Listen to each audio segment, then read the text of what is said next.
What's up, everyone? Welcome into DodgerHeads presented by DodgerBlue.com. My name is Jeff Spiegel. Today, special guest Katie Woo from The Athletic joined. She covers the Cardinals and Major League Baseball at large. Katie, a fan of yours from afar, so I appreciate you making time amidst the crazy trade deadline. Of course, Jeff. Thanks so much for asking me. Happy to be here. Awesome. Well, we're here to talk Tommy Edman, the Dodgers, one of the big acquisitions that they made. We'll see how big of an acquisition, but an acquisition they made. And you, as somebody who's been following this team, obviously know far more about him than we do. If you could kind of summarize exactly what the Dodgers are getting in Tommy Edman, how would you do that? So I would describe Tommy Edman as the ultimate Swiss Army knife. His managers in the past, Mike Schill, and his current manager or former manager, I guess, Ollie Marmol, would use the phrase "Steady Eddie" to describe Okay. Tommy Edman. That was kind of his nickname in the clubhouse, and he really is a guy that can do it all. He is was a homegrown Cardinal and played virtually every position for them. We were joking last season that dating back to 2019 when he debuted, he never spent a full season at one position. 2019, he played third base. 2020, all over the place. 2021, won a gold glove at second base.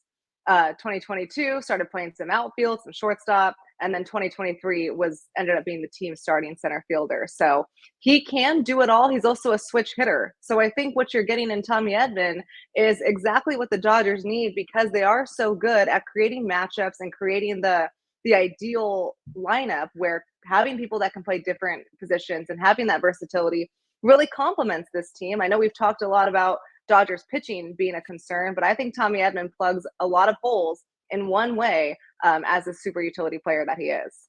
Yeah, no, I've joked that he kind of is the answer to every what if the Dodgers might have to deal with. That, like, if Muncy doesn't come back, or if Lux regresses, or if they can't make any more moves, he kind of has the potential to be an answer at four different places. As you say that, I'm curious. Obviously, the Cardinals in this same move went out and got a couple guys designed to help them win this year. So why might the Cardinals be selling on a guy like Tommy Edman with another year of team control, given kind of the unique value that he might bring?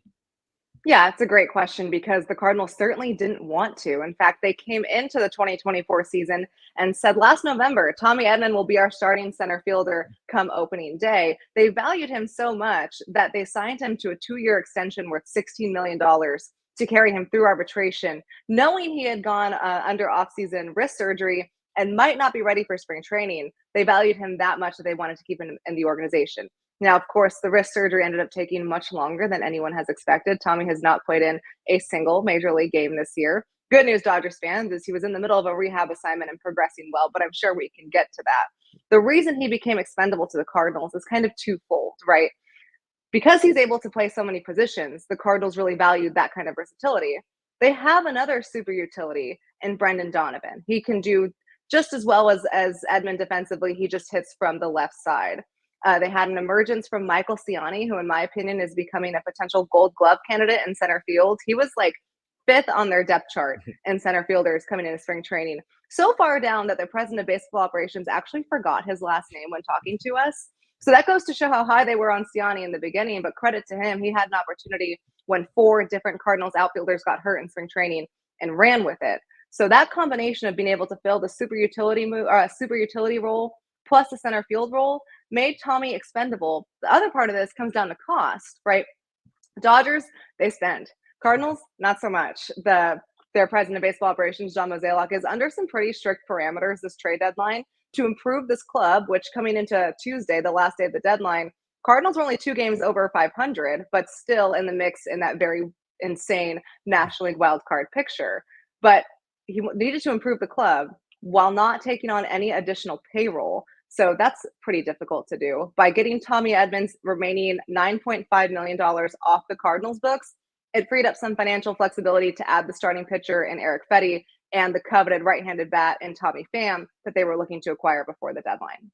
Got it. You mentioned the health. That's the biggest question every Dodgers fan is asking because they're saying, hey, great, for a team that has 100 guys already on the injured list, we just traded for a guy who's injured and hasn't even played defense on this minor league rehab assignment. I understand that. I believe the day of or the day after when he was traded, he was expected to start playing defense in the minor leagues. I've heard everything from he might still be 2.5 weeks away from returning. Like, what can you tell us about where he is actually at health wise and how quickly we might see him in Dodger uniform?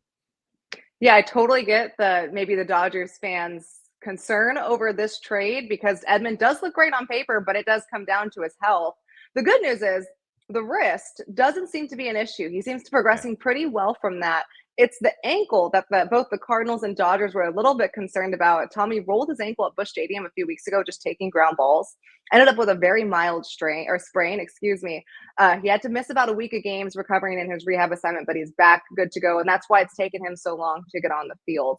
Look, it's a little rare. One, it's rare to pull off a three-team trade in general. It's also incredibly rare for a player to be in that three-team trade that's also on the injured list. Yeah. But if both the Dodgers and the New York Yankees, who are the other team that were pushing aggressively for Edman, want you, you clearly have value, and the Dodgers clearly think that Edman will be as closer closer to coming back than maybe fans might think.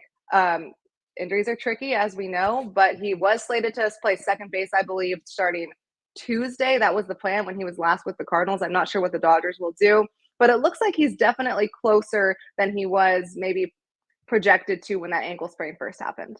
Yeah. All right. Good news there for the Dodgers that this is somebody, and that's kind of like I imagine the Dodgers did their due diligence on acquiring a guy like Edman. One of the quotes that I saw, I believe from him, somebody asked, "Hey, August 16th, the Dodgers travel to St. Louis, and it's possible that that could either line up with he's already been back for a few days, or maybe right around when he returns." It seems like despite not being the prototypical superstar, he was a well-loved, one of the more popular guys on the Cardinals. So do you imagine that will be a pretty positive reception for Edman if he is in uniform in St. Louis? Oh, definitely. Like I said in the beginning, he's a homegrown Cardinal, drafted, developed, played every position. It's funny, I drive down the stadium by on my way to work every day, and there's that Tommy Edman like poster, whatever you want to call it, hanging banner, I guess. And I saw that yesterday, and I was like, "Oh, that's a little sad." But man, Tommy Edman, he was a true Cardinal. I think when you look at the brand of baseball the Cardinals play, you're looking for those hard nosed, gritty, hard 90 every time, always willing to play. We'll give you a good quality at bat. We'll go all out on all the plays. That's what Tommy Edman is as a player. Also, not that this matters at all, but he was one of my personal favorites. Just a true total pro from day one. I think it was a disappointing trade from Cardinals fans.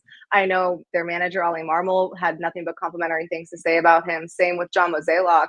And the initial reaction, for as excited as Cardinals fans were to get one of the best starting pitchers available and reunite with Tommy Pham, who was drafted by the Cardinals and debuted with them in 2014, it was, why Edman? Like, why Yeah. did he have to go? So definitely a positive, will be a positive reunion if it gets there. Good news for Tommy. He's from Southern California, grew up in San Diego. His wife, Kristen, has family in LA. They just had a baby over the off season. So it might be nice to be a little bit closer to home. Will definitely help get him acclimated. At least that's what he said yesterday. I love it. Well, let's talk player. All those words, by the way, gritty, full 90. That's like music to Dodgers fans' ears. That has been a critique, I think, from inside the fan base at times over the past couple of years. So I love to hear that. But looking just at the performance on the field, 2022 is kind of his breakout year. Obviously, the bat slightly above league average, elite defense everywhere he goes. Excuse me. Then 2023 happens. It's a bit of a down year.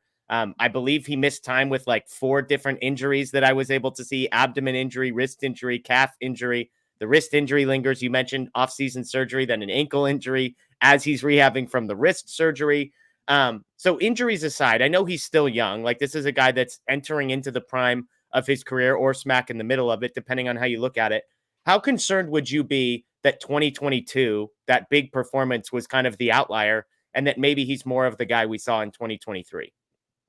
Yeah, that's fair. And I think when you're looking at the last 2 seasons, there are a lot of injuries that jump off the page. But when you look at his career, I don't think Tommy Edman is injury prone. I think Okay. a lot of what you're seeing, I mean, like I said, he played almost every single game and every single position. I used to joke that if they needed a catcher, he could probably do it. I think with what you're seeing with Tommy right now in 2023 are those lingering issues and ultimately why he got wrist surgery. He told us at the beginning of the season that wrist was bothering him all year. He wasn't comfortable. It was hard to take a good at bat. He's better from the right side, definitely against lefty pitching. But no matter what he seemed to do, he could not get that lingering pain out of the way. And at least I attribute that to maybe the decline in his overall offensive production. I don't think Tommy Edman's injury prone. I think he's had a series of bad luck. Wrist surgery is notoriously finicky, especially Yeah. the kind of procedure he went under. It's really hard to predict how hitters bounce back from that kind of surgery. There is no blueprint, there is no model. And that's maybe why the Cardinals, who were optimistic that he'd be ready for opening day, all of a sudden found themselves looking at a 3 to 4 month period without him and thinking, what the heck? How did we get here? Just because it's so hard to predict how athletes recover. But like I said, Jeff, the risk at this point is much less of a concern. I wouldn't even call the ankle a concern, just something to monitor going forward. Okay. Defensively, let's talk that. The reports on the Dodgers side of things is that center field is the position that the Dodgers, at least primarily, are going to have Edman playing. Again, these are just reports. We haven't had anything confirmed.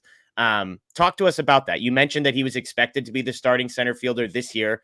We know he's played all over the place. Center field actually isn't, in my mind, I don't imagine him as a center fielder. It's primarily a middle infielder. In my mind, I look at the numbers. He's obviously played out there. So if he is primarily a center fielder, is this average defense, above average defense, elite defense that the Dodgers might expect?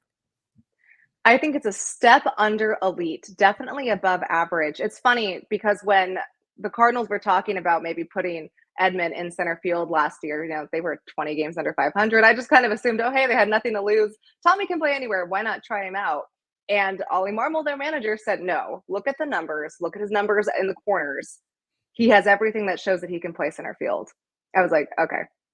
And then he went out and he played a really solid center field. And that's just because of his overall athleticism. He has a great first jump, great sprint speed. And like I talked about, he's just a gamer. He's not afraid to go out there and lay out for a ball. Just a really innate way to go out and read the ball off the bat. So you're getting a high quality center fielder. That just goes to show how good Michael Ciani is, that he was able to bump Tommy Edman off. But I can't remember anytime the Cardinals set their outfield since I've been on the beat before opening day. Usually they roll into spring training like, hey, we got 6 guys, maybe 3 of them will work. But at the GM meetings in November, they said Tommy Edman is our starting center fielder. That to me speaks volumes about his defensive ability. When I talked to Tommy yesterday, he didn't know where he was going to play for the Dodgers. Seeing him in center field, I think will be really interesting to see what he does on that field. Anything interesting? Last question here. Anything interesting about that came out of that conversation with Tommy Edman yesterday, just as far as how he's feeling about the trade, excitement? I know you mentioned sort of some of the Southern California roots, which is a positive. Yeah, he was overwhelmed, I think is the word Yeah. I would use. On Mondays the minor leagues don't play, so he was in St. Louis getting ready to meet the other AAA affiliate on the road. He just came walking in street clothes and shrugged, and he was like, I guess this is it. And it was a really nice conversation. Like I said, Tommy Edman was a total pro in the 4 years I covered him. Um, Definitely surprised. He said it's not always, it's not common to get traded on the injured list. But then he referred to 2 years ago when the Cardinals did this exact same kind of trade and traded an injured Harrison Bader to the Yankees for starting pitching. He goes, once I started reading over the weekend that this was a thing, and I remembered about Harrison, I kind of knew that I was probably on the way out. He's excited to go to LA. Still trying to kind of wrap his head around the fact that he did get traded because that deal came together so quickly. Yeah. At least from my perspective, it was, hey, this might happen Sunday night. And by Monday morning, it was, hey, this is going to happen. So, you're talking about maybe a 12 to 15-hour time period in which all the sides ultimately agreed together. But I think he's really excited to go and play for another contender. He's excited to get healthy. I do think he wishes it would have ended on a better foot in St. Louis because he never played in he'll ultimately have never played in 2024 here. But, being close to family, going back to an area he is comfortable in and knows well, and a fresh start, I think he'll be a really key piece for this Dodgers team going forward. And Jeff, this Dodgers team has some heavy expectations in September and October. I think Tommy will fit right in. He knows the postseason. He knows how to play under pressure. He'll be a good fit. Well, everything you're saying is going to be music to the ears of the people that watch our channel. I know that. They want guys that are competitive. They want guys that sort of play baseball the right way. They value versatility. I think the defense is going to be a plus. And so to hear the fact that he was beloved by Cardinals fans for kind of most of the under the radar reasons that you would love a baseball player, on top of the fact that obviously when you look at wins above replacement and that kind of thing, he's a really valuable baseball player as well. I think last year, the down year sort of being potentially explained by this wrist injury that he tried to play through. I think all these things are good news for the Dodgers. So we'll see how it plays out. Katie, I appreciate your time. Everybody check Katie's stuff out over at The Athletic. Again, it's primarily the Cardinals, but she does cover some national Major League Baseball stories as well. Her stuff's really good. So check that out. Katie, thank you. And best of luck the rest of this season. And hopefully this trade deadline doesn't get too chaotic for you. Yeah, no kidding. Thanks, Jeff. I appreciate the time. All right, everybody. Enjoy the rest of your day. As always, go Dodgers.